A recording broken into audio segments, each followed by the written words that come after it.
Question number three क्या है? From the information shown in the figure state the test assuring that the congruency of triangle ABC and triangle PQR। तो इतना पढ़कर अपने को ये पता चला कि आपको एक फिगर दिया हुआ, उस फिगर में आपको कुछ इंफॉर्मेशन दी हुई है, उस इंफॉर्मेशन की मदद से आपको ये बताना है कि ट्राइंगल ABC और ट्राइंगल PQR कौन से टेस्ट से कॉन्ग्रेंट है। तो आपको दिख रहा है, आपको बोल रहा है बेटा ये एक ट्राइंगल ABC है और ये ट्राइंगल PQR है, इन दोनों ट्राइंगल को कॉन्ग्रेंट बताओ। तो आप कैसे बताओगे? आप उन 5 टेस्ट में से कोई एक टेस्ट यूज करोगे, आप इन दोनों ट्राइंगल को कॉन्ग्रेंट बता दोगे। उम्मीद आपको ये लॉजिक समझा है ना?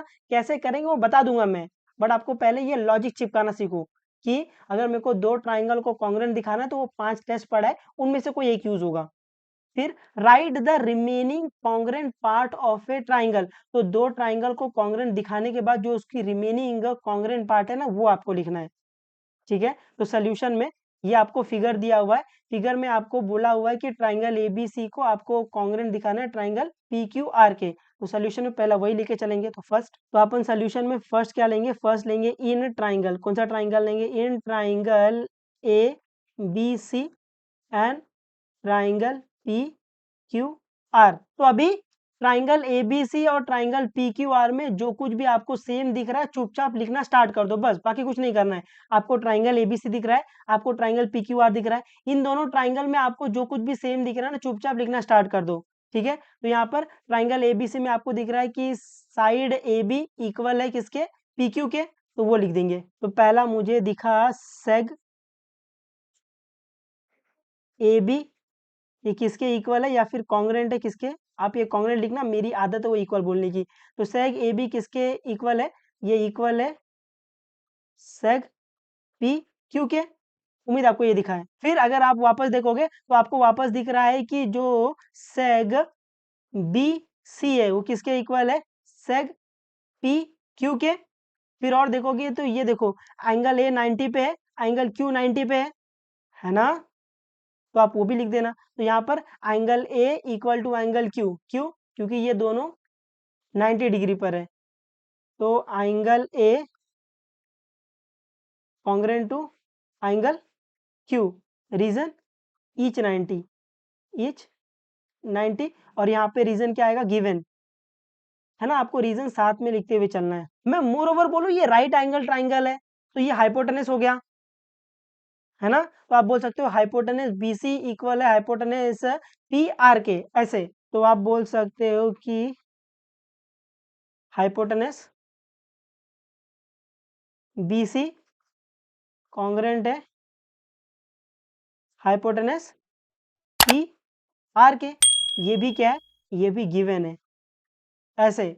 उम्मीद आपको समझा है। तो अभी अपने को ट्राइंगल में जो कुछ भी सेम दिख रहा था अपन ने वो लिख लिया है। तो अभी देख लो ये दोनों ट्राइंगल कौन से टेस्ट से कॉन्ग्रेंट हो रहा है। आपको दिख रहा है कि राइट एंगल ट्राइंगल को आपको कॉन्ग्रेंट दिखाना है, तो कौन सा टेस्ट पहले दिमाग में आएगा? पहले दिमाग में आएगा RHS टेस्ट। तो देखो RHS टेस्ट में क्या करते हैं? राइट एंगल ट्राइंगल रहना चाहिए, हाइपोटेनस इक्वल रहना चाहिए और कोई एक साइड इक्वल रहना चाहिए, है ना? RHS test. तो आपको दिख रहा है कि राइट एंगल ट्राइंगल है, हाइपोटेनस इक्वल है और एक साइड इक्वल है। तो बाय RHS टेस्ट अपन ये बोल सकते हैं कि ट्राइंगल ABC कॉन्ग्रेंट है ट्राइंगल PQR के। उम्मीद आपको समझाइए। तो यहाँ पर अपन बोल सकते हैं by RHS test. By RHS test अपन क्या बोल सकते हैं कि जो ट्राइंगल ABC है वो कॉन्ग्रेंट है ट्राइंगल PQR को, है ना? अभी अभी अभी अभी अभी अभी अभी अभी बहुत ध्यान से सुनना। जब आप 2 ट्राइंगल को कॉन्ग्रेंट दिखा लेते हो, है ना, तो उस टेस्ट के अकॉर्डिंग उसका नाम लिखना बहुत जरूरी हो जाता है। यहाँ पर अपने को दिखा ये दोनों ट्राइंगल कॉन्ग्रेंट है बाय RHS टेस्ट। तो जब आप 2 ट्राइंगल को कॉन्ग्रेंट दिखा लेते हो ना, तो उस टेस्ट के अकॉर्डिंग उसका नाम लिखना बहुत जरूरी हो जाता है ना? आप ये स्टार्टिंग में कोई भी नाम लिख सकते हो, triangle ABC, triangle PQR, triangle BCA और यहाँ पे QRP, है ना? आप स्टार्टिंग में कोई भी नाम लिख सकते हो ट्राइंगल का, लेकिन जब आप एक ट्राइंगल को कॉन्ग्रेंट दिखा लेते हो तो उस टेस्ट के अकॉर्डिंग उसका नाम लिखना बहुत जरूरी हो जाता है। तो यहाँ पर दिख रहा है कि सेग AB कॉन्ग्रेंट है सेग PQ के। तो अगर मैं इस ट्राइंगल में पहला AB लिखूंगा तो मुझे इस ट्राइंगल में पहला PQ लिखना पड़ेगा, क्योंकि AB इक्वल है PQ के, ये समझा? फिर एंगल है एंगल Q के इक्वल है, तो अगर मैं इस ट्राइंगल में ए लिखता हूँ फर्स्ट में, तो सेकेंड ट्राइंगल में मुझे फर्स्ट पोजीशन पे क्यू लिखना पड़ेगा। क्यों? क्योंकि एंगल ए एंगल क्यू के इक्वल है। ये समझा है आपको? तो यहाँ पर अगर मैं ये पहले वाले ट्राइंगल में अगर मैं यहाँ पर फर्स्ट पोजीशन पे ए लिखता हूँ, तो मुझे दूसरे वाले ट्राइंगल में पहले पोजीशन पर क्यू लिखना पड़ेगा। क्यों ऐसा? क्योंकि यहाँ पर एंगल ए एंगल क्यू के इक्वल है। ये समझा है आपको? हाँ, तो जब आप 2 ट्रायंगल को कॉन्ग्रुएंट दिखा लेते हो ना, तो जो ये टेस्ट यूज़ किया है ना, इसके अकॉर्डिंग आप उसका नाम लिखते हो। आप कैसे भी नाम नहीं लिख सकते हो, ये आपको कोई नहीं बताएगा, ये सिर्फ़ आपको मैं बता रहा हूँ। बाकी प्रोफ़ेसर आपको ये वाला ये जो ट्रायंगल है ना, ये लेके स्टार्ट करवा देंगे। उम्मीद आपको समझ आई है। आप स्टार्टिंग में कोई भी नाम लिख सकते हो, लेकिन जब आप 2 ट्रायंगल को कॉन्ग्रुएंट दिखा लेते हो, तो उस टेस्ट के अकॉर्डिंग उसका नाम लिखना बहुत ज़रूरी हो जाता है। उम्मीद आपको समझा है। तो यहाँ पर एंगल ए एंगल क्यू के इक्वल है। तो अगर मैं ये ट्राइंगल एबीसी का नाम अगर मैं पहले में तो अगर मैं पहले पोजीशन पे ए लिख रहा हूँ, तो इस ये ट्राइंगल पीक्यूआर में तो मुझे पहले पोजीशन पर क्यू लिखना पड़ेगा, क्योंकि एंगल ए एंगल क्यू के इक्वल है। उसके बाद आपको दिख रहा है कि ए बी इक्वल है पी क्यू के। तो यहाँ पर ए है, तो यहाँ पर अगर मैं बी लिखूंगा, तो मुझे यहाँ पर क्या लिखना पड़ेगा? यहाँ पर पी लिखना पड़ेगा, है ना? क्योंकि ए बी इक्वल है पी क्यू के। तो अगर मैं यहाँ पर बी लिखता हूँ, तो ए बी किसके इक्वल है? पी क्यू के। तो यहाँ पर मुझे पी लिखना पड़ेगा। उम्मीद आपको इतना समझा है। तो अगर मैं यहाँ पर सेकंड पोजीशन पर बी लिखता हूँ, तो मुझे यहाँ पर सेकंड पोजीशन पे क्या लिखना पड़ेगा? पी, क्योंकि ए बी किसके इक्वल है? पी क्यू के। दिख रहा है? ए बी इक्वल है पी क्यू के, ऐसे। पी क्यू बोलो या क्यू पी बोलो, एक ही बात है। अभी इस ट्राइंगल में क्या बच गया? इस ट्राइंगल में सी बच गया, तो सी लिख देंगे।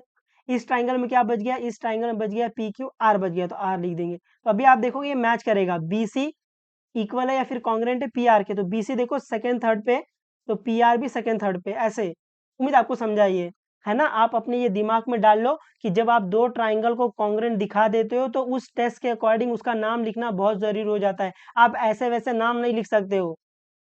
उम्मीद आपको समझा है ना? मैं बिल्कुल मान रहा हूँ ये थोड़ा-सा अपर लेवल पे है, ये थोड़ा-सा आपको मुश्किल आ रही होगी, बट अगर ये चैप्टर इतना ईज़ी होता, सबको आता। ये चैप्टर सबको नहीं आता है। आप देखना हर एक के तोते उड़े पड़े इसमें। उम्मीद मैं आपको ये समझा पाया। अभी जब 2 ट्रायंगल कॉन्ग्रुएंट हो जाता है, उसके बाद की कहानी क्या है? उसके बाद की कहानी है their corresponding sides are equal या फिर congruent, their corresponding angles are equal, ऐसे। तो अभी वो लिखें, क्योंकि आपने को बोला है कि जो करस्पॉन्डिंग साइड्स है, जो रिमेनिंग साइड्स इक्वल है, आपको वो लिखनी है। रिमेनिंग एंगल जो इक्वल है, वो आपको लिखनी है। तो आपको पूरा-पूरा लिख देना है, ठीक है? तो यहाँ पर मैं पहला लिख सकता हूँ ये, AB इक्वल है क्यू पी के, है ना? आप ये सेक और लिख देना, और ये कॉन्ग्रुएंट डालना आप, है ना? मेरी आदत वो इक्वल की हो गई है, कॉन्ग्रुएंट डालना। तो ए बी किसके इक्वल है? क्यू पी के। फिर बी सी किसके इक्वल है? बी सी इक्वल है ना सेकंड थर्ड, तो पी आर के। फिर ए सी, ए सी किसके इक्वल है? ए सी इक्वल है क्यू आर के, है ना? First third Q R. और रीजन क्या देंगे? रीजन अपन देंगे सी एस सी टी, ऐसे, है ना? Corresponding sides of A congruent triangle. उम्मीद आपको समझा है ना? वो सेग वेग आप डाल लेना, है ना? वो मगजमारी नहीं करता हूँ मैं, ये मेरे को अच्छा दिखता है। आप वो डाल लेना आगे, सेग सेग सेग सेग सेग सेग सेग, या फिर साइड, दोनों चल जाएगा। अभी सेकंड में एंगल बता दो। आपको दिख रहा है एंगल ए किसके इक्वल होगा? एंगल ए इक्वल होगा एंगल क्यू के, है ना? ये पहला पहला ऐसे।